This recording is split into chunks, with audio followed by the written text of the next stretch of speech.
Hello guys! Share ko lang yung ganap namin nakaraan. Na-invite kami sa 7th birthday ng anak ng kaibigan namin sa Jollibee. Pero bago yan, base muna tayo at ayos ng buhok. At syempre, kumain muna kami dahil mamaya pa yung birthday. Maaga lang kami nagbibihis para hindi nagmamadali. Nagpagas muna kami ng motor, baka tumirik tayo. Nagmamotor muna kasi kami dahil medyo malayo yung parking ng kotse. So ayan, papunta na kami sa Jollibee. Dumaan muna kami sa 7-Eleven para bumili ng chocolates. Dahil 7 chocolates ang aking bebe. At ako naman ay 7 wishes. Nandito na nga tayo sa Jollibee. Kami na unang dumating. Ayan, tamang kwentuhan with mga kids.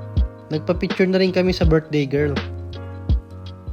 At ayan, nag-start na ang party. Nag-games muna ang mga girls. Ayan, nag-birthday wishes na tayo sa birthday girl. Sana paglaki mo, matupad mo yung mga pangarap mo.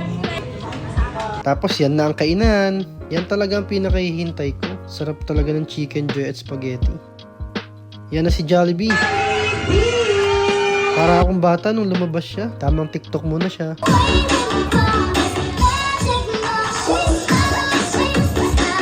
At ayan na ang picture namin. Ang ganda ng pagkaka-edit. At yun lang. Bye bye.